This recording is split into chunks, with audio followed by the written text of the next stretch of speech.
Marlène et Jean-Claude sommes très heureux de te présenter une émission très spéciale afin de comprendre les faits d'actualité. Merci pour ta fidélité. Merci d'être là encore afin qu'ensemble nous puissions continuer de voguer de la compréhension de la parole de Dieu. Aujourd'hui, nous avons une référence biblique, la première. Elle se trouve au livre de Genèse, chapitre 21, versets 1 à 6. La deuxième, c'est Philippiens 4, verset 13. Et la troisième, c'est Jean 14, versets 1 à 3. Jean 14, versets 1 à 3. La promesse. Avant d'aborder ce thème, recherchons la présence de l'Éternel des armées. Notre Seigneur et notre Dieu, merci pour la parole. Merci pour la promesse. Alors que nous nous apprêtons à découvrir ce thème, cet esprit, merci de nous conduire dans toute la vérité et permet que nous puissions, au terme de ce moment, reconnaître que tu es extraordinaire. Nous t'avons prié au nom de Jésus pour ta gloire éternelle. Amen. Rappelle-toi, nous avons vu que Dieu n'est pas un homme pour mentir, ni un fils d'homme pour se repentir.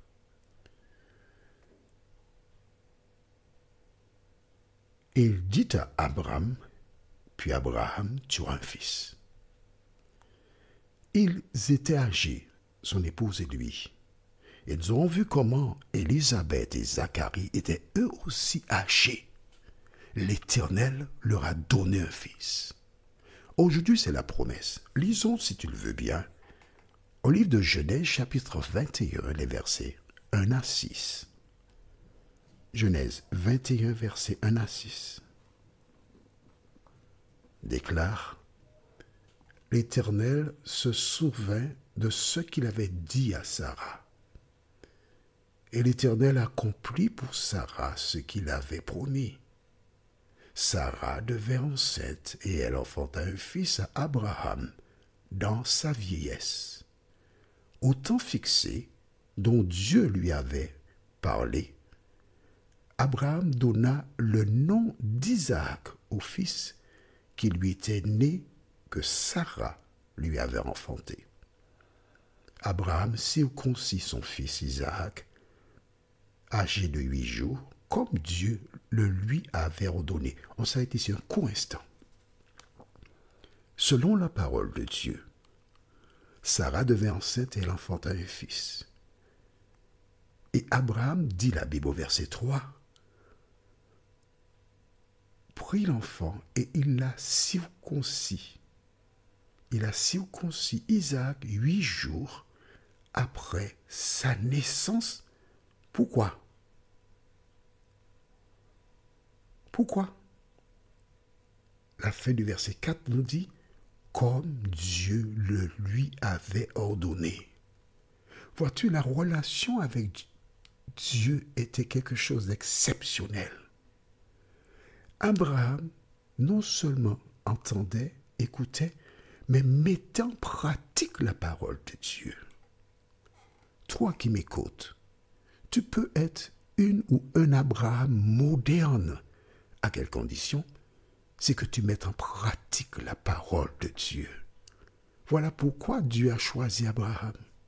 Et quand tu es disposé à obéir à sa voix, il peut faire de grandes choses pour toi et à travers toi. Allons maintenant au verset 5. Abraham était âgé de 100 ans à la naissance d'Isaac, son fils. Et Sarah dit, Dieu m'a fait un sujet de rire. Quiconque l'apprendra rira de moi. Parfois, il y a des personnes qui devraient s'abstenir de parler, comme Sarah par exemple. Alors je m'adresse aux personnes qui aiment parler pour ne rien dire. Il ne faut pas suivre l'exemple de Sarah. Pourquoi? Dieu m'a fait un sujet de rire. Est-ce que tu penses que ça a du sens cette parole? Aucun sens. En tant qu'humains, nous ne connaissons pas le plan de Dieu. En tant qu'humains, nous ne connaissons rien de l'avenir. Pourtant, Dieu a parlé à plusieurs reprises. Il a dit que Sarah enfantera un fils, mais elle n'a jamais cru.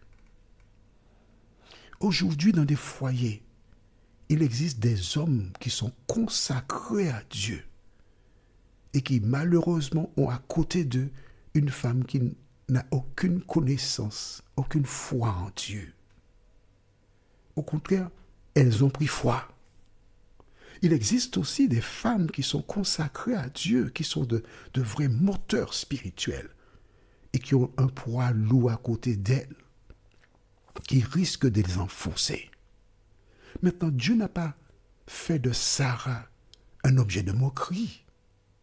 Dieu a réalisé le projet divin.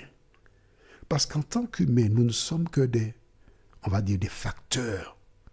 Mais le Créateur, le constructeur, le metteur en scène, le réalisateur, c'est l'Éternel des armées, qui a permis qu'Isaac vienne au monde, parce qu'il sait que dans le temps, Jésus naîtra pour sauver celles et ceux qui ont placé en lui leur espérance. Alors, étant donné que nous ne connaissons pas le plan de Dieu, au lieu de parler pour ne rien dire, il vaut mieux se taire, en se rappelant d'une chose. Et cela, nous trouvons dans Philippiens 4, verset 13. Je puis tout par celui qui me fortifie. Sarah n'a pas fait d'enfant. L'Éternel a placé un enfant dans le sein de Sarah. L'Éternel a veillé sur le développement de ce fœtus. L'Éternel a permis qu'il vienne au monde sans handicap. Parce que l'Éternel a réalisé un projet divin. Toi qui m'écoutes, au lieu de dire que Dieu a fait de moi un sujet de moquerie,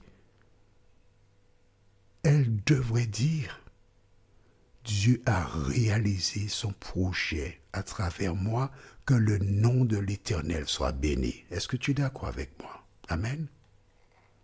Nous ne faisons pas le procès de Sarah, mais à partir de son propos, nous tirons les leçons pour ne pas commettre les mêmes erreurs. Est-ce que tu es d'accord avec moi toujours? Tu es d'accord? Bon, ben on continue. Mais rappelle-toi, c'était une promesse. Dieu avait annoncé à Sarah et à Abraham qu'ils auraient un enfant, un fils. Pas un enfant, non, un fils. C'était clair, précis. Dieu n'a pas donné des jumeaux ni des triplés, ni une fille. Il a donné un fils selon sa parole. Dis-moi pourquoi. On a déjà lu le verset là-dessus. Tu as oublié? Écrit dans le cahier. Nom 23, verset 19. Dieu n'est pas un homme pour mentir, ni un fils d'homme pour se repentir. Pourquoi tient-il parole? Pourquoi a-t-il réalisé la promesse? C'est afin que toi et moi, nous puissions nous souvenir que Jésus fit une promesse dans Jean 14, versets 1 à 3. Dieu a tenu sa parole pour la promesse faite à Abraham. Dieu tient la parole aussi pour la promesse faite par Jésus en ce qui nous concerne. Qu'a-t-il dit? Que votre cœur ne se trouble point. Croyez en Dieu et croyez en moi. Il y a plusieurs demeures dans la maison de mon Père. Si cela ne l'était pas, je vous l'aurais dit. Je vais vous préparer une place. Et lorsque je m'en serai allé et que je reviendrai, je vous prendrai avec moi, afin que là où je suis, vous y soyez aussi. Par le passé, Dieu a tenu sa promesse en permettant qu'Isaac vienne au monde. Jésus a fait une promesse de revenir nous chercher. Es-tu prêt? Es-tu prêt pour le retour de Jésus? Prions. Notre Seigneur et notre Dieu, tu fis la promesse à Abraham qu'il aurait un fils. Et cette prophétie s'est réalisée. Nous te remercions parce qu'elle nous permet de savoir que tu n'es pas un homme pour mentir, ni un fils d'homme pour te repentir. Maintenant, Jésus nous a fait une promesse. Et à la lumière de tout ce qui se passe dans ce monde, nous avons la démonstration, la preuve, à travers les signes, qu'il revient bientôt nous chercher.